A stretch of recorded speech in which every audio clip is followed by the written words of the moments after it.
کہ جب رب بندوں کے عیب چھپاتا ہے تو بندوں کو چاہیے کہ اپنے عیب بھی چھپائے اور بندوں کو چاہیے کہ دوسرے بندوں کے بھی عیب چھپائے. یہ دوسرا فائدہ ہوا. اس لیے کہ رب کی حکمت یہی ہے. رب یہ چاہتا ہے کہ بندوں کے عیب چھپے رہیں.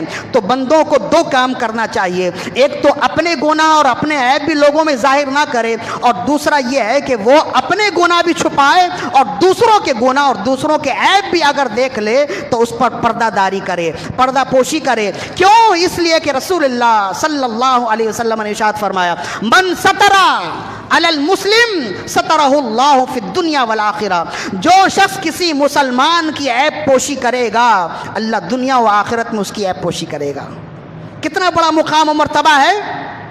بسا اوقات لوگوں کے درمیان میں کسی کا عیب ظاہر ہو جائے تو انسان اس قدر شرم سے پانی پانی ہو جاتا ہے کہ وہ لوگوں سے آنکھیں نہیں ملا سکتا. اس کا یہ تصور ہوتا ہے, اس کی یہ خواہش ہوتی ہے کاش زمین ابھی اسی آن پھٹ جائے اور میں زمین میں چلا جاؤں. لوگوں سے نظریں ملانے کے وہ قابل نہیں ہوتا. ایسے حال میں اگر کوئی شخص اس کا عیب چھپا لے تو اسے کس قدر خوشی ہوگی. اور یہی رب کی منشا ہے. رب بھی چاہتا ہے لوگوں جب میں تمہارے عیب چھپاتا ہوں تو تمہیں بھی چاہیے کہ اپنے بندوں یعنی اپنے بھائیوں کے عیب چھپاؤ. یہ نہ ہو کہ تم عیب ظاہر کرو. ہمارے ہاں تو عیب کی پردہ داری تو الگ ہے, عیب کو ظاہر کرنا ہمارے ہاں تو یوں سمجھ لیجئے کہ اب قومی کھیل ہو گیا ہے. ہماری مصروفیات میں سے ہم تو یوں سمجھ لیجئے کہ تفریحاً ہماری تفریح کا ایک جزء لا ينفک ہو گیا ہے کہ جب تک ہم دوسروں کے عیب نہ اچھال لیں, دوسرے کی پگڑی نہ اچھال لیں, تب تک ہماری مجلس کی تفریح مکمل نہیں ہوتی. جبکہ رسول اللہ کا فرمان تو یہ ہے. اور تمہیں کیا ملے گا اگر تم دوسروں کے عیب چھپاؤ گے؟ تمہیں کیا ملے گا؟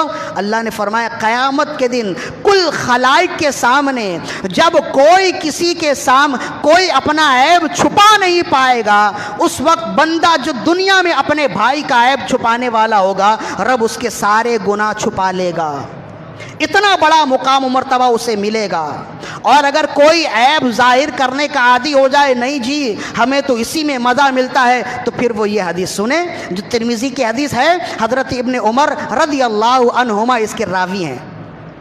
صعد النبی صلی اللہ علیہ وسلم علی المنبر فنادا بصوت رفیع. ایک دن رسول اللہ صلی اللہ علیہ وسلم منبر پر چڑھے, تشریف فرما ہوئے, اور آپ نے بلند آواز سے لوگوں کو خطاب کیا اور فرمایا, ایھا المسلمون, اے لوگو, یا ایھا الذین یا ایھا الذین, اے لوگو, اے مسلمانوں, الذین آمنوا بلسانہ ولم يدخل الایمان الی قلوبہم, اے وہ لوگوں جو زبان سے مسلمان ہوئے لیکن ابھی اسلام کی پوری حقانیت تمہارے دل میں اجاگر نہیں ہوئی. اے وہ لوگوں جو زبان سے مسلمان ہوئے لیکن دل سے مسلمان نہیں ہوئے, لا تؤذوا المسلمین ولا تغتابوا, مسلمانوں کو اذیت نہ دو اور ان کی غیبت نہ کرو, ولا تتبعوا عورتهم, اور ان کی خفیہ باتوں کے پیچھے نہ پڑو. عیب چھپاؤ. فإنه من يتبع عورت أخيه المسلم تتبع الله عورته ومن تتبع الله عورته يفضحه ولو في جوف رحله. فرمائے اس لیے کہ جو شخص اپنے بھائی کے عیب کو اجاگر کرنے کی کوشش کرے گا, لوگوں کے سامنے عیاں کرنے کی کوشش کرے, اللہ اس کے عیب لوگوں میں ظاہر کر دے گا. اور جس کے عیب اللہ لوگوں کے درمیان میں ظاہر کرنا چاہے, وہ اگر اپنے کمرے کے اندھیرے کونے میں بھی بیٹھ جائے اللہ بھرے بازار اسے رسوا کر دے گا.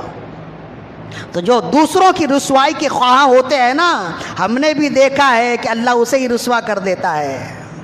چاہے وہ عام انسان ہو, چاہے وہ حکمرانوں میں سے کوئی ہو, جو دوسروں کو جو سچا ہے اسے جھوٹا کرنے کی کوشش کرے. آپ جانتے نہیں ہیں ساری دنیا جسے زیرو کہہ رہی تھی آج وہ ہیرو ہے کہ نہیں ہے؟